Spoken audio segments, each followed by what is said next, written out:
ایک شخص کا نامہ اعمال تل جائے،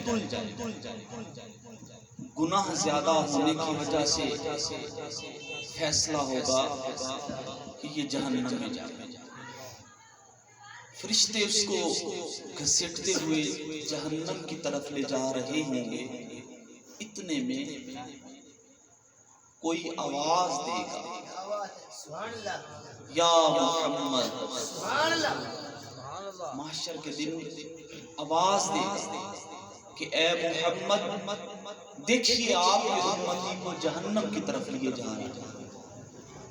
نبی رحمت صلی اللہ علیہ وسلم تہمت باندھی ہوگی آپ کی، ایک ہاتھ احمد کی طرف ہوگا اور تیزی کے ساتھ اپنے اس امتی کی طرف جائیں گے اور فرشتوں کو کہیں گے کہ روکو، اس کو روکو۔ وہ عرض کریں گے حضور اعمال تو چکے ہیں، فیصلہ ہو چکا ہے، جہنم کی طرف اس کو لیے جا رہے ہیں۔ سرکار آپ فرماتے ہیں کہ اس کو روکے۔ اللہ کی طرف سے بھی حکم ہوگا فرشتوں کو، جیسے محبوب کہتا ہے ویسے روک کر فرشتے سرکار فرمائیں گے دوبارہ اس کو میزان پر لے کر،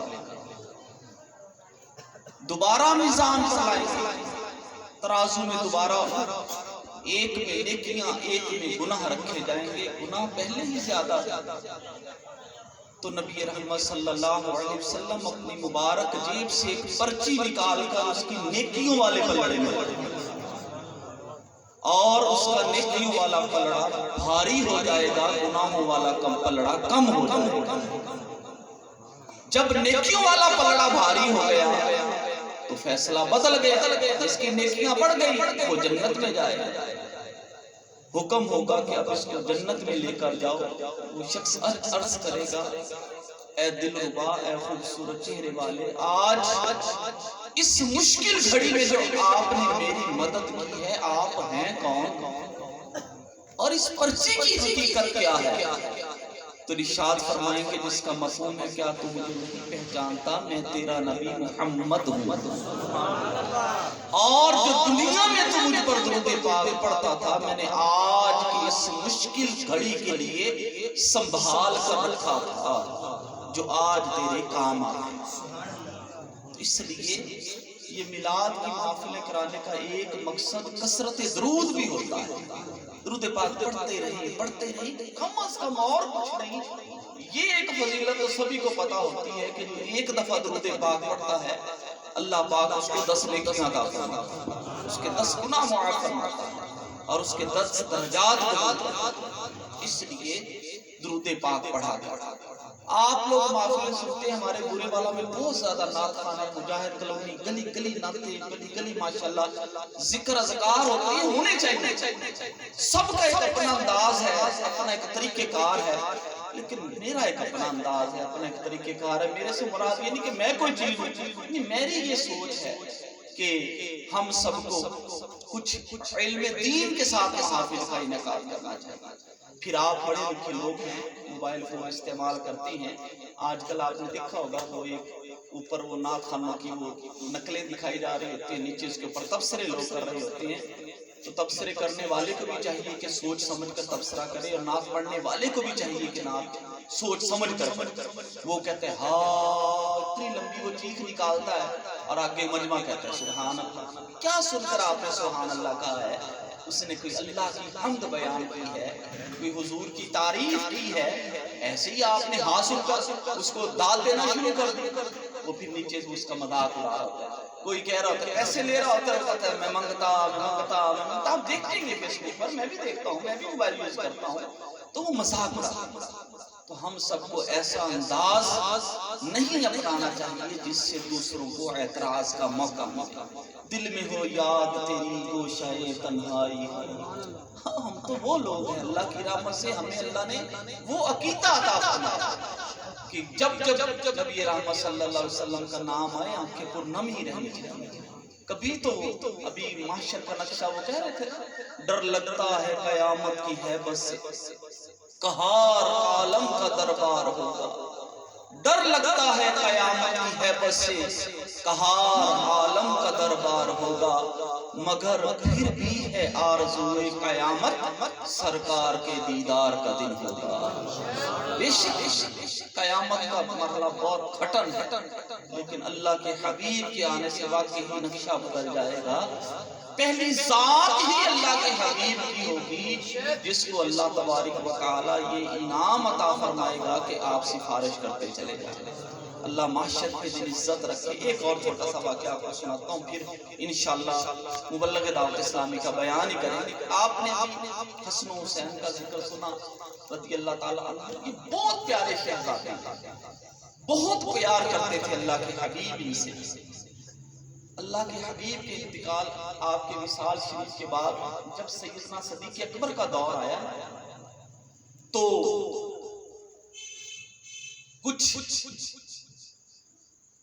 ملک شام سے یہود علماء جو ہے حاضر ہوئے اور انہوں نے آ کر کہا کہ کس کا دور ہے؟ انہوں نے کہا جی اللہ کے حبیب کا تو وصال ہو گیا ہے، حضرت ابو بکر اس وقت خلیفہ ہیں، وہ ہمارے امیر ہیں، ہم نے ان سے ملنا ہے۔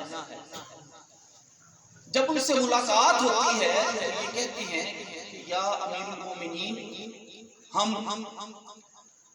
فلاں وقت مدینہ طیبہ میں آئے تھے تو آپ کے نبی نے ہم سے وعدہ کیا تھا کہ جب دوبارہ آپ آئیں گے تو آپ کو 100 سرخ دھاری دار اونٹ عطا کیے جائیں گے، یہ آپ کے نبی نے ہم سے وعدہ کیا۔ حضرت ابوبکر صدیق نے سوچا عرب میں دھاری دار سرخ اونٹ ہوتے نہیں ہیں، اور یہ کہہ رہی ہیں کہ تمہارے پیغمبر نے، تمہارے رسول نے، تمہارے آقا نے ہمیں دینے کا وعدہ کیا ہے، یہ معاملہ کیا ہے؟ حضرت عمر کو بلایا گیا، ان کو یہ مسئلہ بیان کیا جاتا ہے کہ یہ ملک شام سے آئے ہیں اور یہ اس مذہب کے یہود کے علماء ہیں، یہ کہہ رہے ہیں۔ کبھی یہ کیا بات ہوئی؟ اچھا چلے مولا کائنات شیر خدا حضرت علی کو بلاتی، حضرت علی کو بلایا گیا، اور جب حضرت علی رضی اللہ تعالیٰ عنہ وہاں تشریف لائے نا تو حضرت ابوبکر صدیق خلیفۃ المسلمین امیر المومنین نے کہا حضرت عمر کی موجودگی میں کہ اے علی، یہ لوگ آئے ہیں اور ان کا یہ دعویٰ ہے کہ نبی رحمت صلی اللہ علیہ وسلم نے ان سے وعدہ کیا تھا کہ جب یہ دوبارہ آئیں گے تو ان کو 100 دھاری دار سرخ اونٹ عطا کیے جائیں گے۔ اب ہماری تو سمجھ میں نہیں آ رہی، ہمارے تو ملک میں عرب میں اس علاقے میں سرخ دھاری دار اونٹ ہوتے نہیں ہیں، اور ان کا یہ دعویٰ ہے کہ اللہ کے حبیب نے ان سے وعدہ کیا تھا، تو اب آپ اس مسئلے کو حل کریں۔ علم کا شہر کا دروازہ ہو، مولا کائنات کا آستانہ ہو، حضرت علی رضی اللہ تعالیٰ نے جب نظر اٹھا کر توجہ فرمائی نا تو فرمایا یہ تو بتاؤ، ٹھیک ہے اللہ کے حبیب نے تم سے یہ وعدہ کیا ہے، لیکن یہ بھی تو بتاؤ کہ تم جو وعدہ کر کے گئے تھے وہ پورا کر کے آئے ہو یا نہیں آئے؟ انہوں نے کہا یہ تو جس طرح پنجابی میں کہتے ہیں اگلی سے پچھلی گزر گئی۔ انہوں نے کہا یہ شخص کون ہے؟ جب پیغمبر خدا سے ہمارے وعدے ہوئے تھے، جب اس وقت تو یہ موجود ہی نہیں تھا، یہ کون شخص ہے؟ انہوں نے کہا کہ یہ داماد رسول ہیں، یہ مولا کائنات ہیں، یہ شیر خدا ہیں، علی ان کو کہتے ہیں۔ تو حضرت علی نے فرمایا بھی تم جو وعدہ پورا کر کے گئے تھے وہ پورا کر کے آئے ہو؟ انہوں نے کہا جی ہم بالکل وعدہ پورا کر کے آئے ہیں، ہم یہ وعدہ کر کے گئے تھے کہ جب دوبارہ آئیں گے ہمارے علاقے میں جتنے بھی مسلمان ہو جائیں گے، اسلام کو قبول کر لیں گے، ہم ان کو عزت کے ساتھ مدینہ طیبہ لے کر آئیں گے، یہ ہم وعدہ کر کے گئے تھے۔ تو پھر وہ جتنے اس وقت وہ مسلمان ہوئے ہوتے ہیں وہ سارے لوگوں کو ان مقدس ہستیوں کے سامنے پیش کر دیتی ہیں کہ یہ لے جی ہم نے اپنا وعدہ پورا کر دیا ہے اور یہ مسلمان ہم نے آپ کی خدمت میں پیش کر دیے ہیں، اب آپ اپنا وعدہ پورا کریں۔ اب تو صاف ظاہر ہے کمپرومائز جو ہوا تھا پورا ہو گیا۔ اب حضرت علی نے امام حسن رضی اللہ تعالیٰ عنہ کو بلایا، جو چھوٹے سے ہی امام حسن کو بلایا اور فرمایا بیٹا تمہارے نانا جان نے ان کے ساتھ 100 دھاری دار سرخ اونٹوں کا وعدہ کیا تھا کہ جب یہ دوبارہ آئیں گے تو ان کو دیں گے، لہٰذا تم اپنے نانا کا وعدہ پورا کرو ان کے ساتھ۔ امام حسن رضی اللہ تعالیٰ عنہ ان لوگوں کو لیا اور مدینہ طیبہ کی ایک طرف پہاڑ کی طرف اشارہ کر کے انگلی سے اونٹوں کو نکلنے کا حکم دیا تو پہاڑ کے اندر سے سرخ دھاری دار اونٹ نکلنا شروع ہو، سارے لوگ دیکھ رہے ہیں یہ کیا کرامت ظاہر ہو گئی۔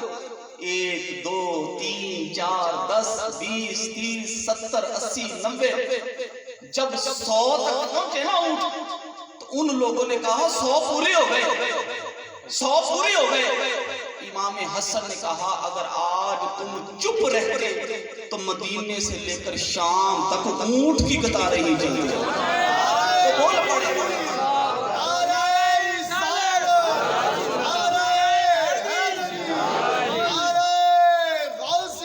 اس لیے اعلیٰ حضرت رحمت اللہ علیہ نے فرمایا تھا تیری نسل پاک میں ہے بچہ بچہ نور کا، تو ہے اہل نور تیرا سب گھرانہ نور کا۔